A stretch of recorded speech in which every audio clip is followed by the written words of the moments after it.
युक्त इच्युत योगी, योग जो इस योग में युक्त है। तो समलोष्टा सम कांचना, वो सम स्थिति उसकी प्राप्त हो गई, सम दृष्टि उसकी आ गई है। और वो लोष्ट, इसमें तीर आया है, ये देख लेते हैं रियल कोई। लोष्ट्रा मतलब कंकड़, आश्म मतलब पत्थर, और कंचना मतलब सोना। उसके लिए कंकड़ पत्थर सोना सब समान हो गए हैं, है ना।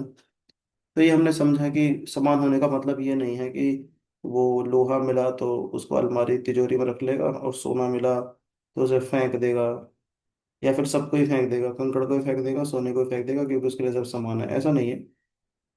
तो यहाँ उसके उस भाव की बात करी जा रही है कि उसे सोना भी मिल गया कहीं जमीन पे पड़ा हुआ, तो एकदम खुश नहीं हो जाएगा बहुत एकदम कि पता नहीं उसे क्या मिल गया है। और अगर खो गया उसकी तिजोरी से तो एकदम दुखी नहीं हो जाएगा कि क्या, उसका मैं भाव नहीं है उसके अंदर। उसको चाहे कंकड़ हो, चाहे पत्थर हो, चाहे सोना, उसके अंदर यही भाव है कि मैं इसे भगवान की सेवा में यूज कर सकता हूँ। तो उसका ट्रीटमेंट उनके प्रति वैसा ही होता है। जैसे मंदिर बनवा रहा है तो रोड़ी रेत बदरपुर भी चाहिए और सोना भी चाहिए, नहीं? तो सोने को तिजोरी में रखेगा, रोड़ी रेत बदरपुर जो है ना बाहर ही रखेगा कंस्ट्रक्शन के लिए। पर भाव उसका ये रहता है कि भगवान की चीज है, मेरी चीज नहीं है, भगवान की चीज है तो भगवान की सेवा में यूज हो रही है, बस। इसे को समता का भाव बोलते हैं। समता का मतलब क्या, उसका वो सब की सब चीजों को भगवान से जोड़ के देखता है, वो अपने से जोड़ के नहीं देखता है, उसका मैंपन चला गया है। तो वो युक्त, युक्त इत्युच्यते योगी, वो योग में स्थित है ऐसा व्यक्ति। और योग में क्यों स्थित है? क्योंकि ज्ञान विज्ञान तृप्तात्मा, वो ज्ञान और विज्ञान से पूरी तरह तृप्त है, इसलिए। तो उसकी जो समता है वो दिखाई गई है पदार्थों के प्रति, जैसे कंकड़ पत्थर गोल्ड। और अब जो अगले आप श्लोक देखेंगे ना 6.9, उसमें भी समता भाव दिखाया गया उस व्यक्ति का, परंतु वो व्यक्तियों के प्रति दिखाया गया, पदार्थ के प्रति नहीं है ना। तो इसको हम लोग पढ़ेंगे। हम बुध को आप पढ़ना चाहेंगे? हाँ प्रभु जी। आप पढ़ सकते हैं। अ, सुप्रम मित्रादि उदासीना। मित्रादि अ, हम्म, उदासीन जी मध्यस्थ द्वेष्य जी बंधुष जी जी जी। तादृश अपि च पापेषु हम्म। समबुद्धिर् विशेष्यते। विशिष्यते। Translation. Translation: A person is considered still further advanced when he regards honest well-wishers, affectionate benefactors, the neutral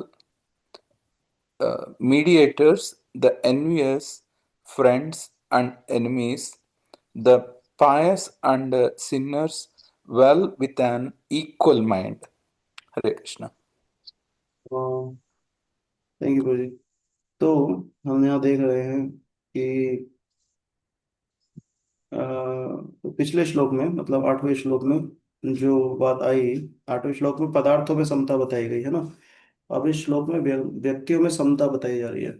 यानी कि एक व्यक्ति जो जो योगी है, जो परफेक्ट योगी है, भक्ति योगी, उसके उसका मैं भाव ना पदार्थों में है ना व्यक्तियों में है। पदार्थों में मैं भाव चला जाना आसान है, फिर भी एज कंपेयर टू ये मैं भाव व्यक्तियों में चले जाना, समझ रहे कि ये मेरा है, मेरे सुख के लिए बना है, पदार्थों में फिर भी चला जाता है। फिर भी ऐसा आ जाएगा कि ठीक है ये चीज मेरी नहीं है। परंतु व्यक्तियों के साथ एक अटैचमेंट बना रहता है, अपने रिलेटिव्स के साथ, अपने जन के साथ, पुत्र पुत्री, पत्नी पति, एक अटैचमेंट बना ही रहता है, वो बड़ा मुश्किल है। या अपने साथ कोई गलत कर दे तो रिवेंज की एक फीलिंग बनी रहती है। तो व्यक्तियों में ये समता बताने का तात्पर्य जो है वो ये है कि वस्तु तो अपनी तरफ से कोई क्रिया कर नहीं रही है ना, वस्तु तो एज इट इज बनी रहती है। तो उसके प्रति वो भाव जो है समता भाव, वो फिर भी जाना आसान है ना। परंतु व्यक्ति तो अपने लिए और दूसरों के लिए भी क्रिया करता ही रहता है, तो इसलिए उसमें संबुद्धि होना कठिन हो जाता है, समझ रहे ना। व्यक्ति की क्रिया चलती रहेगी ना, अपने लिए भी कुछ क्रिया कर रहा है, दूसरे के लिए भी कर रहा है, कभी आप बहुत अच्छा बोल देगा तो अच्छा लग रहा है, कभी बहुत खराब बोल देगा तो खराब भी लग रहा है। तो उसमें संबुद्धि होना कठिन है, इसलिए व्यक्तियों के आचरणों को देखकर भी जिसकी बुद्धि में, विचार में कोई कोई विषमता या कोई पक्षपात नहीं होता, ऐसा संबुद्धि वाला पुरुष जो है वो श्रेष्ठ बता रहे हैं भगवान, विशिष्यते, है ना। श्लोक में अगर देखेंगे ना तो यहाँ एक शब्द है ऊपर, विशिष्यते। ऐसा संबुद्धि वाला व्यक्ति जो है वो श्रेष्ठ बताया गया है, विशिष्यते बताया गया है।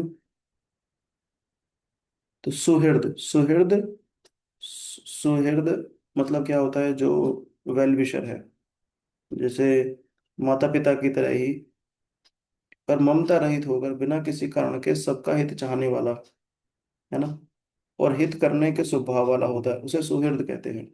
उसका स्वभाव ही ऐसा है कि वो सबका हित चाहता है। और जो उपकार के बदले उपकार करे उसे मित्र बोलते हैं, है ना। तभी तो प्रभुपाद बोलते थे कि इस संसार की जो रिलेशनशिप कैसी है, you scratch my back, I scratch your back, and we are good friends. उपकार के बदले उपकार करने वाला जो होता है उसे मित्र कहते हैं। और जो व्यक्ति है जिसका स्वभाव ही वो दूसरों का हित करना है उसे सुहृद कहते हैं। तो भक्त जो है सुहृद होते हैं, वो, उनसे मित्रता नहीं भी है फिर भी वो हमको नाम जप आदि में लगा के हमारा भला करना चाहते हैं। तो भक्तों को सुहृद किया कहा जाता है, वेल विशर कहा जाता है। प्रभुपाद जी लिखते थे ना, यूर एवर वेल विशर पे सिग्नेचर करते थे। तो वो सुहृद होते हैं। तो जैसे सुहृद सुहृद का बिना कारण दूसरों का हित करने का स्वभाव होता है ना, ऐसे ही जिसका बिना कारण दूसरों का अहित करने का स्वभाव होता है उसे शत्रु कहते हैं, अरि कहते हैं, या एनवियस कहते हैं उसको, अरि। तो जो अपने स्वार्थ से अथवा किसी कारणवश को लेकर दूसरों का अहित या अपकार करता है उसे द्वेष्य कहते हैं। अपकार मतलब उनका कुछ अहित करता है, उसे द्वेष्य कहते हैं, द्वेष होता है। दो लोग आपस में वाद विवाद कर रहे हैं, उनको देखकर भी जो उनकी मध्यस्थता करे बीच में, है ना, उसको तटस्थ, जो तटस्थ रहता है, जो पक्षपात ना करे कि भाई नहीं, नहीं ये मान के कि नहीं ये मेरा है तो इसको मैं थोड़ा फेवर कर देता हूँ, जो ये सब ना करे, किंचित मात्र भी किसी का पक्षपात ना करे। और जो अपनी तरफ से कुछ कहता भी नहीं उसको उदासीन बोलते हैं, वह उदासीन कहलाता है।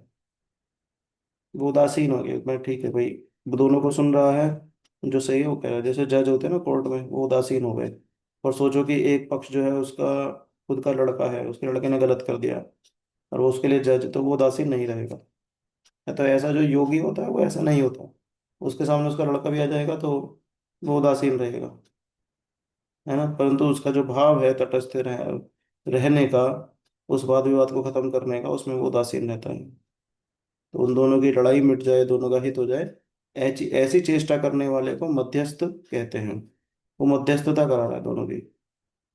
तो जो योगी है वो मध्यस्थ करने वाले के प्रति भी उदासीन रहता है। कोई ऐसा नहीं है कि नहीं नहीं इसने मेरी लड़ाई हुई थी, मध्यस्थता की थी, परंतु उसके प्रति भी वो उदासीन रहता है। तो एक तो बंधु या संबंधी है और दूसरा बंधु नहीं है, पर दोनों के साथ बर्ताव करने में उसके मन में कोई विषम भाव नहीं होता। जैसे मैंने बोला कि पुत्र ने या अन्य किसी के पुत्र ने कोई बुरा काम किया तो वह उनके अपराध के हिसाब से ही दोनों को समान दंड देगा। ऐसे ही मान लो उसके पुत्र ने और दूसरे के पुत्र ने अच्छा किया, तो उन्होंने जितना अच्छा किया उसके हिसाब से उनको पुरस्कार देगा, उसमें भी कोई पक्षपात नहीं करेगा, है ना। साधुष्वपि च पापेषु समबुद्धि विशिष्यते। तो श्रेष्ठ आचरण करने वालों और पाप आचरण करने वालों के साथ व्यवहार करने में तो अंतर होता है, और अंतर होना भी चाहिए, पर उन दोनों की हितैषिता में अर्थात उनका हित करने में, दुख के समय उसकी सहायता करने में, उसके अंतःकरण में कोई पक्षपात नहीं होता। समझ रहे, इसका मतलब क्या है कि जैसे श्रेष्ठ आचरण किसी ने किया तो उसके प्रति वो उसे पुरस्कार आदि जो भी है वो देगा। ऐसे कोई पाप करने वाला है तो भी उसको उचित दंड भी वो देगा, परंतु इंटरनली उसका मन में क्या है कि दोनों का हित हो। हम जो पाप करने वाला है वो भी पाप कर्म से निवृत्त हो, तो उसे इस तरह का दंड देगा ताकि वो दोबारा पाप ना करे। किसी भी तरह का अंदर ऐसा भाव रख के वो उसे दंड नहीं देगा कि इसने ऐसा कर दिया तो इसे बिल्कुल मार ही दो, यही कर दो वो कर दो, ऐसा नहीं। उसके मन में सबके प्रति ये भाव बना हुआ है, ये भाव बना रहता है सबके प्रति कि सबका हित हो, वो एवर वेल विशर की तरह वो रहता है। ये भाव लेके आना, ये संबुद्धि लेके आना सबके प्रति बड़ा मुश्किल है। तो ये छह तरह के, एक दो तीन चार पाँच छह, फ्रेंड्स एंड एनिमी सात, पायस एंड सिनर्स ऑल्सो। तो a person is considered still further advanced when he regards honest well-wisher, affectionate benefactor, neutral, neutral मतलब, न्यूट्रल बोल दो, मीडिएटर्स बोल दो। न्यूट्रल तो उदासीन हो गए, मीडिएटर हो गए मध्यस्थता जो कराते हैं। और एनवियस, जो किसी कारणवश किसी का अहित करे, आउट ऑफ एनवी। फिर फ्रेंड्स एंड एनिमी की उपकार किया है तो उपकार करते हैं, अपकार किया तो अपकार करते हैं, तो फ्रेंड्स एंड एनिमीज। फिर pious and sinner, all with an equal mind. क्या इक्वल माइंड है? इक्वल माइंड ये है कि सबका उद्धार होना चाहिए, वैसा आता है। ये भाव लेके आना मुश्किल हो जाता है, पदार्थ के प्रति तो आ जाता है, यहाँ पे व्यक्तियों के प्रति कहा गया है समभाव लेके आना, वो मुश्किल होता है। परंतु एक जो भक्ति योगी होता है, क्योंकि वो भगवान से पूरी तरह कनेक्ट रहता है, भगवान की सेवा में उनके प्रोजेक्ट्स में लगा रहता है, अपने भी short term long term goals उसके रहते हैं, उसके हिसाब से उन पे काम करता रहता है, तो वो संसार में होने वाली चीजों के प्रति, संसार में होने वाले व्यक्तियों के प्रति वो फिर उदासीनता का उसका भाव आ जाता है। और संसार में रहने का उसका फिर एक ही ऑब्जेक्टिव हो जाता है कि ठीक है, जब तक मैं संसार में हूँ तो संसार के लोगों का अपनी तरफ से हित करूँ, और मृत्यु के बाद भगवान की प्राप्ति करूँ। वैसा जैसे बड़े होके हम टॉय के लिए नहीं रो रहे हैं, वैसे ही उसको पता चल जाता है कि भगवान जो है वही अल्टीमेट गोल है, बाकी सब संसार की चीजें जो हैं वो तो टॉय की तरह हैं, उनके लिए रोने से क्या फायदा। धूल के कण की तरह वो उनकी परवाह नहीं करता। ठीक है, तो ये पर्पट होगा जिसका दिया नहीं है, तो 6.10 की तरफ हम मूव करेंगे। 6.10 लिखेंगे। अच्छा, आप सब कुछ भक्त ना हरे कृष्णा लिखते हैं चैट पे, वो मत लिखा करो, समझ रहे? क्योंकि मेरा ध्यान डिस्टर्ब होता है, मुझे लगता है किसी ने बोला है कि आई कैन रीड, तो मैं वहां जाके देखने लगता हूँ फिर। तो अच्छा है, हरे कृष्णा ऐसे ही मन से बोल दिया करो, है ना। मैं भी देखने लग गया कि किसी ने बोला है क्या आई कैन रीड करके। ठीक है। आई कैन रीड तो प्रभु जी। अच्छा, तो आप उस पर ग्रुप पे डाला करो ना सदांशु ग्रुप, जो भी लोग पढ़ सकते हैं उस पर डाला करो, उससे मुझे इजी हो जाता है अगर आप पढ़ेंगे ना। बट मुझे ऐसा लगता है मैं आपका नाम बोलूंगा और आप नहीं पढ़ पाएंगे तो फिर आपको खराब लगेगा, तो इसलिए ग्रुप पर डाल दिया करो, है ना। तो यस, सुधांशु को आप पढ़ सकते हैं, फिर देवेश प्रभु प्रपट पढ़ सकते हैं, आप जी ट्रांसलेशन और प्रभु जी। श्लोक पढ़ लेंगे। Thank you Sudhanshu. योगी युंजित सतत आत्म सतत मा आत, सततम, आत्मात्मानम योगी युंजित सततम। सततम हम्म। योगी युंजित सततम आत्मानम रहसि स्थित हम्म। एकाकी यत यत चित्तात्मा हम्म। निराशी निराशर परिग्रह। हरिग्रह। जी, translation. Translation. A transcendental a transcendentalist should always engage his body, mind, and self in relationship with the Supreme. He should live alone in a scheduled place and and should always carefully control his mind. He should be free from desires and feelings of पॉजेसिवनेस। perseverance, पॉजेसिवनेस, पॉजेसिवनेस रहती है कि नहीं नहीं ये मेरा है, इसे और possessiveness. कोई यूज नहीं कर सकता है, मेरे हिसाब से ये चीज चलनी चाहिए, या ये व्यक्ति बिहेव करना चाहिए। पॉजेसिवनेस, पॉजेसिवनेस, वो फीलिंग ऑफ पॉजेसिवनेस। और डिजायर्स होती है जो चीज हमारे पास नहीं है उसको प्राप्त करने का डिजायर। तो यानी कि एक तो हो गया फीलिंग ऑफ डिजायर की जो नहीं है वो प्राप्त करना चाहते हैं, या कुछ खराब हो गया तो रिपेयर करना चाहते हैं, है ना, समझ रहे हैं ना। तो वो डिजायर। और एक होता है कि जो कुछ है वो मेरा है, उसे और कोई यूज नहीं कर सकता, फीलिंग ऑफ पॉजेसिवनेस, ये रहती है। ये देवेश्वर हूँ, आप पढ़ सकते हैं please. Hare Krishna. Krishna hmm. is realized in different degrees as Brahman, Paramatma, and the Supreme Personality of Godhead. Krishna conscious means conscious concisely to be always engaged in the transcendental loving service of the Lord. But those who are attached to the impersonal Brahman or the localized supersoul are also partially Krishna conscious because the impersonal Brahman is the spiritual ray of Krishna, and the supersoul is the all-pervading partial expansion of Krishna. Thus, the impersonalist and the mediator are also indirectly Krishna conscious. A directly Krishna conscious person is the topmost transcendentalist because such a devotee knows what is meant by Brahman and Parma. His knowledge of the absolute truth is perfect, whereas the impersonalist and the meditative yogi are imperfectly Krishna conscious.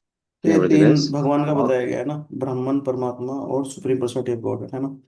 तो भगवान हमारे हृदय में रहते हैं परमात्मा के रूप में। अब वही भगवान जो है इस पूरे ब्रह्मांड में निराकार फॉर्म में भी हैं, ब्राह्मण हो गया, इम्पर्सनल ब्राह्मण, वही भगवान है जो सुप्रीम पर्सनालिटी ऑफ गॉड है, नित्य है, लोक में निवास करते हैं, अपने स्पिरिचुअल वर्ल्ड में रहते हैं, तो सुप्रीम पर्सनालिटी ऑफ गॉड। तो इस तरह से तीन बताए गए हैं भगवान के।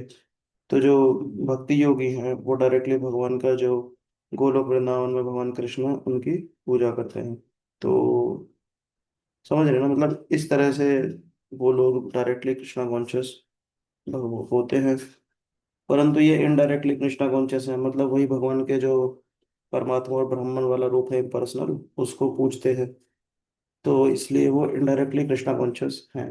भक्ति योगी जो है वो डायरेक्टली कृष्णा कॉन्शियस है, वैसा। Yes. Nevertheless, all of these are instructed herewith to be constantly engaged in their particular pursuits, so that they may come to the highest perfection sooner or later. The first business of a transcendentalist is to keep the mind always in हाँ, Krishna. ये बहुत जरूरी है। तो अब इसमें भी question भी आता है कि माइंड बहुत डिस्टर्ब रहता है, माइंड इधर उधर जाता है, कैसे माइंड को कृष्णा कॉन्शियस रखें।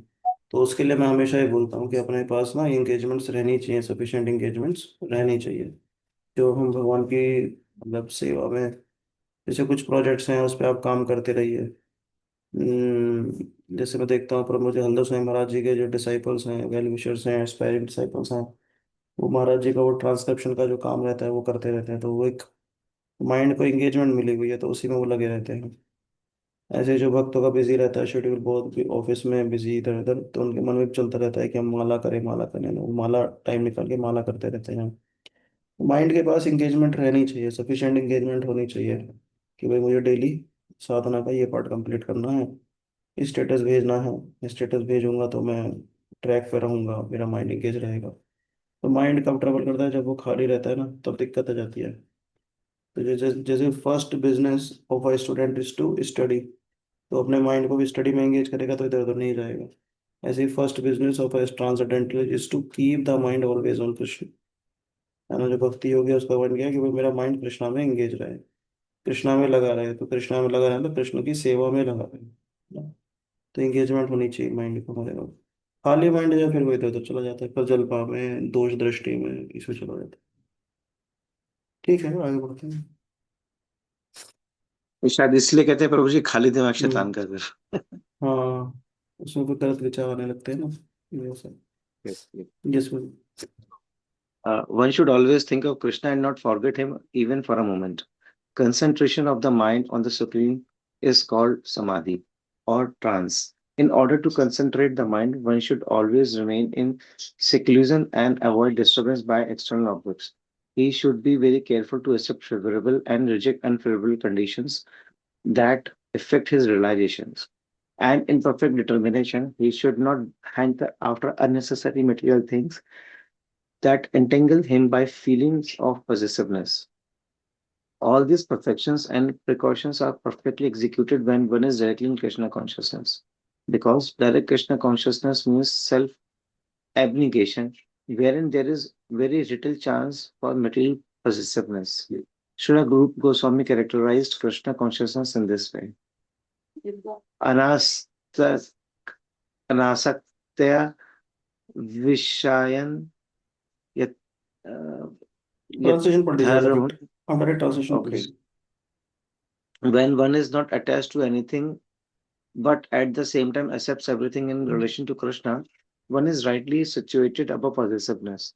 On the other hand, one who rejects everything without knowledge of its relationship to Krishna is not as complete in his renunciation. जैसे Bhakti पॉजिटिवनेस के Rasamrita बारे में Sindhu. अभी आया ना कि कंकड़ पत्थर और सोना, तो अब मान लीजिए इसमें क्या बता रहे हैं, when one is not attached to anything, when one is not attached to anything, यानी कि he is not attached to कंकड़ पत्थर सोना, but at the same time accepts everything in relation to Krishna, which means वो सबको भगवान की relation में देख रहा है कि हाँ भाई कंकड़ पत्थर भी भगवान की सेवा में यूज हो सकता है, सोना भी भगवान की सेवा में यूज हो सकता है। तो वो जो फीलिंग ऑफ पॉसेसिवनेस है वो चली गई। अब वो चाहता तो तीनों को रिजेक्ट कर सकता था, रिजेक्ट्स एवरीथिंग विदाउट नॉलेज। वो ये मान के कि नहीं नहीं ये तीनों तो मेरे पतन का कारण बनेंगे, वो तीनों को रिजेक्ट कर दिया मान लो, तो वो फिर उसका जो अंडरस्टैंडिंग है is not complete, is not complete in its renunciation, is not complete in its renunciation. है ना, ये बताया है, समझ गए ना। ये कनेक्ट कर रहे हैं हम लोग, 8वें जो श्लोक है उससे कनेक्ट कर रहे हैं कि जो व्यक्ति इस चेतना में रह रहा है कि भाई सब कुछ भगवान का है, तो परफेक्ट रियलाइजेशन में है। ये परफेक्ट रियलाइजेशन है। पर अगर अगर कोई इस चेतना में रह रहा है कि इस संसार का कुछ भी मेरा नहीं है, तो वो अभी उसका रियलाइजेशन कंप्लीट नहीं है। कंप्लीट कब माना जाएगा? संसार का सब कुछ भी मेरा नहीं है और ये सब कुछ भगवान का है, तब परफेक्ट रियलाइजेशन इसको माना जाएगा। क्लियर है ना? वैसा। तो अभी हमको देखना है, जैसे अभी हम लोग डे टू डे लाइफ में कोई चीज़ हमको डिस्टर्ब कर रही है, तो सोचना है कि मतलब कि इस ये जो भोग है, जो मेरे को जिससे मैं जो मैं एक्सपेक्ट कर रहा हूँ कि हाँ भाई ये व्यक्ति ये वस्तु मेरे लिए ऐसा बिहेव करे, क्या मैं इस भोग का पात्र हूँ? क्या ये भोग में मुझे मिलना चाहिए? क्योंकि ये सारे जितने भी भोग हैं वो तो सब भगवान के लिए होता है। तो उस पे उसको हमें फिर ज्ञान से काटना चाहिए कि भाई ये जो भोग है ये मेरे लिए नहीं, भगवान के लिए है। हाँ, भगवान मुझे जो ड्यूटी दिए हैं उसको मुझे अच्छे से करना है, तो उस दृष्टि से मुझे अपनी ड्यूटी करना है। परंतु हम संसार को हम चला नहीं सकते। व्यक्ति वस्तु सब अपने हिसाब से चलेंगे, अपने हिसाब से बिहेव करेंगे, उसको हम कंट्रोल नहीं कर सकते, है ना। तो उस दृष्टि से उसे देखते हुए हमको रेनाउंसिएशन प्रैक्टिस करना है कि रेनाउंस होना है हमको चीज़ों से, व्यक्तियों से रेनाउंस होना है। ठीक है, आगे बढ़ते हैं। A Krishna conscious person well knows that everything belongs to Krishna and thus he is always free from feelings of personal possession. As such, he has no hankering for anything on his own personal account. He knows how to accept things in favor of Krishna consciousness and how to reject things unfavorable to Krishna consciousness. He is always aloof from material things because he is always transcendental and he is always alone, having nothing to do with persons not in Krishna consciousness. Therefore, a person in Krishna consciousness is the perfect yogi. Hare Krishna. हरे कृष्ण। ये slogan तो जी। अब प्रभु जी ये translation में लिखा था ना, one हाँ। Should live in a secluded place, that's हाँ, kind of confusing to me. ध्यान योग है ना रिवॉर्ड। इस चैप्टर का नाम ध्यान योग है ना, इसलिए ओके। भगवान कह रहे हैं हाँ। कि सेक्रेटेड प्लेस में रहना चाहिए। बेसिकली सेक्रेटेड प्लेस में क्यों रहने के लिए बोले हैं कि जो संसारिक लोग हैं ना, उनसे दूर रहना, मेरे तृप्ति में लगे रहते हैं, ऐसे लोगों से दूर रहना चाहिए। जैसे भक्त लोग ओ, साथ में बैठ के कीर्तन कर रहे हैं, मंदिर जा रहे हैं, तो वो सेक्रेटेड प्लेस ही है। संसारिक लोगों से दूर हैं, सेक्रेटेड प्लेस में रह रहे हैं। पर जो अलोन शब्द यहाँ पे आया है, ये हम भक्ति योगी के लिए नहीं है। ओके। भक्ति मैन। योग इसमें तो सब अलग ही रहे, मतलब इसमें इस यहाँ अलोन का मतलब है कि अपने भक्त लोगों के साथ, अलोन मतलब अवे फ्रॉम। अब अलोन में बट अदरवाइज बहुत तो प्रॉब्लम है। अलोन में क्या है कि एक तो भजन होता नहीं है, माइंड इधर उधर जाता है। और फिर माइंड इधर उधर जाएगा तो फिर वही सेम संसार को छोड़ के आया था अलोन भजन करने के लिए, परंतु संसार उसे छोड़ ही नहीं पाया। एक व्यक्ति थे, वो वृंदावन में आ गए थे अकेले भजन करने, परंतु बहुत प्री मैच्योर स्टेज में आ गए। फिर यहाँ पे आने के बाद क्या, मोबाइल के चक्कर में लग गए थे। अकेले झोपड़े उपड़े में रहते थे, मोबाइल को तो मोबाइल के चक्कर में लग गए थे। बाद में उन्होंने सुसाइड ही कर लिया था। नोट में ये लिखा था कि मोबाइल ने ना मुझे सब कुछ हर तरह से नष्ट कर दिया। अब कलयुग में ऐसा है ना, अलोन रहना बड़ा मुश्किल है। कोई पुराने जन्म का कोई बहुत सिद्ध जन होगा तो बात अलग है, वरना ये जनरल प्रिंसिपल में तो यही है कि भाई हम भक्तों के साथ रहें। वरना प्रभात जी एग्जाम्पल देते हैं ना भरत महाराज का, कि वो अकेले भजन गए थे करने गए थे जंगल में, परंतु हिरण में आसक्ति के कारण उनको देख ये स्थिति आई कि उनको दोबारा हिरन बनना पड़ा, है ना। अलोन में रहना बड़ा डिफिकल्ट है। इनफैक्ट प्रचार को भी बहुत प्रमोट किया जाता है।